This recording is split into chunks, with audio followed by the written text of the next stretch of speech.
Hey everybody, we're going to bake 3 freestanding loaves today, and I mixed the dough yesterday.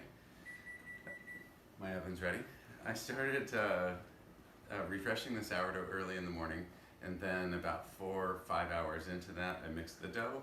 I let it sit out, I did some stretch and folds, so it was out about 4 hours total. Then I shaped them, put them into these bannetons and then this loaf pan, which is a first for me, so that's an experiment.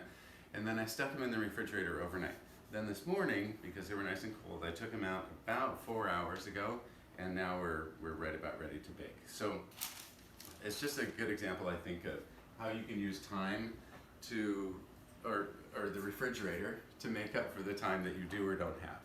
And because these have been sitting in the refrigerator all night long, the yeast has slowed down. We've basically, told the yeast to go to sleep and stop eating and stop feeding. But at the same time, the lactic acids and the acetic acids have been increasing, so it should be a little more sour than the first loaves that we made in the cast iron pot. So the cast iron pot worked great because all of the moisture that's inside these loaves stays within that sealed container during that first 15 or 20 minutes that we're baking. What we're going to do today, because we don't want the crust to immediately harden and then have the loaves not have a chance to grow, we're going to do 2 things. First, we're going to score them here. The scoring will allow the loaves to expand from the inside out, and it'll be a really pretty design, we hope. And secondly, I've got about a cup of just under boiling water sitting on the oven because I always forget to have it ready. So we're going to add steam to the oven. I have a pan underneath my baking stone for 2 reasons. One is that it's the place where we can pour the boiling water. It'll instantly create some steam, and when we shut the door, the tops of the loaves will stay moist for 10, 15, maybe even 18 minutes. And then that'll either have all evaporated or I'll take the pan out at that point, and then the loaves will finish cooking. The second reason that I have that old baking sheet under there is because I tend to get a lot of heat from the bottom of my oven, even though the stone is about the middle of the oven, and I don't want the bottoms of the loaves to cook before the tops. So here's my banneton with my little 700 gram loaf. So I'm just going to flip this like this today, and you'll see why in a minute. So I'm just grabbing this. You could do a plate like we did the other day. You could even just use your hand, but I'm just going to flip it, and hopefully that comes out of the banneton nicely and on the parchment. So you can brush some of this off if you'd like, or you can wait until the loaf is done, but I think it's just going to be easier to see. Sophia found a really cute scoring pattern on Instagram a few weeks ago, so I'm going to actually do that, but first I'm going to get rid of some of this. So if you weren't looking, I'd probably just blow it off, but I don't want to seem gross. All right, so here we are. So this is pretty cool. So we're going to aim for the center and do about a 1/4 inch in, if we can. And then we're going to continue the same thing to the other side. And then we're going to turn this into one oval, and then we're going to turn this into another oval. They're not exactly even, but that's fine. And then we're going to turn each one of these into little leaves, which I think is really cool.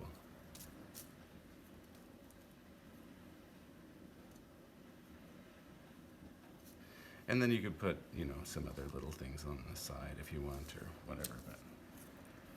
But that's hopefully the way it's going to pop out. And you can always go back in and fix this a little bit like I'm doing now. So if you haven't gone down far enough, the big thing is that we want this center one to be able to open up. So that's the functional cut. And then these others are just little designs. So we're going to pop this in. We're going to put the steam in, and then we're going to score the other one too. I wish I had a light in my oven, but it recently went out. So I'm just going to slide that off of there, and then I'm going to pour in all of this. And if it gets down on the bottom, that's fine too. A lot of you have ovens that actually have an intentional space at the bottom that allows you to put steam, to put water right on the bottom to create steam. So I'm going to put this on for 15 minutes. And now we're going to quickly score this other one.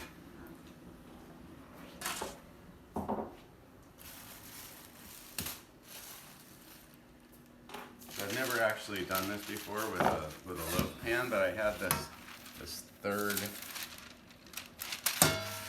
come on, batch of dough, and I thought it would be a good use of it. I'm going to do this one this way too, because I want them to go in, and it's not coming out. All right, so we're going to get some help.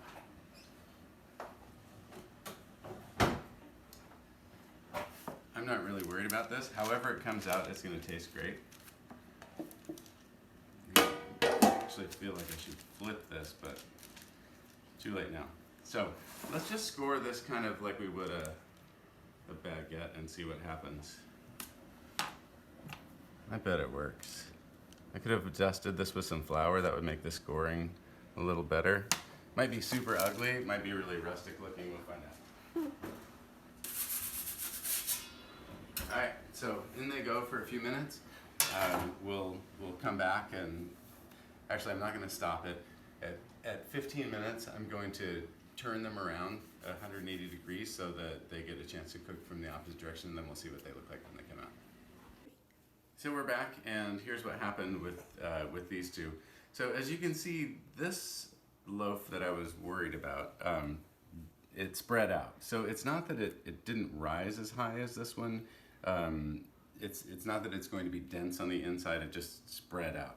And I realized after I tipped it out why that happened. And that's because this was on the inside of that tin and it was just completely wet. So what I could have and probably should have done is just tipped it out earlier today, reformed it into a different loaf and shaped it into something different. Maybe shaped it into a couple baguettes.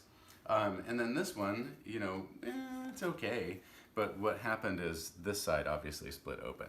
So again, it's all trial and error. I mean, I'm a home baker, just like you guys, and sometimes they're beautiful and sometimes they're just delicious. And that's the bottom line for me, is that, you know, these are gonna be really good tasting. So this time we're gonna try, I kind of felt like I should just do the traditional one that looks like, well, depending on how old you are, a hashtag or a sharp, you know, if you're a musician. But are we gonna do it? No, that's so boring. Okay, so I'm gonna do a different one then.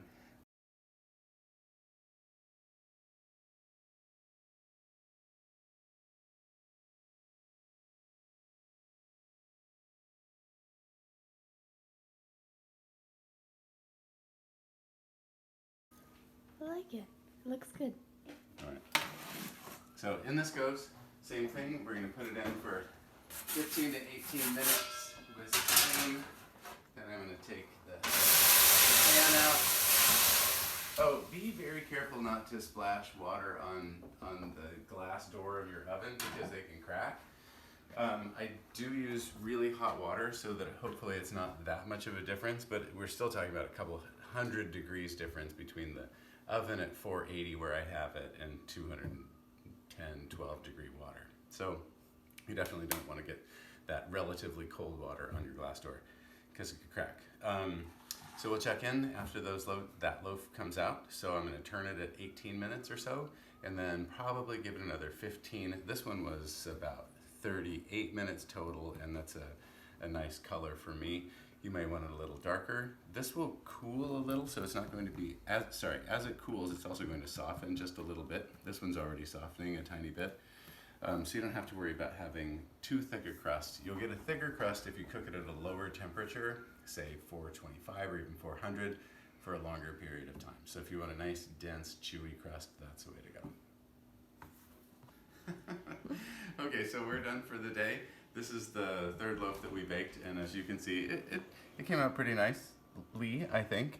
It's because there are so many cuts, it doesn't expand as much in one place as, say, this one here. So, as I said before, it's always an experiment. Everyone's different. They're all going to taste great, though. So you use sourdough, you bake at a nice high temperature, try to keep some moisture in on the loaves, and you just can't go wrong.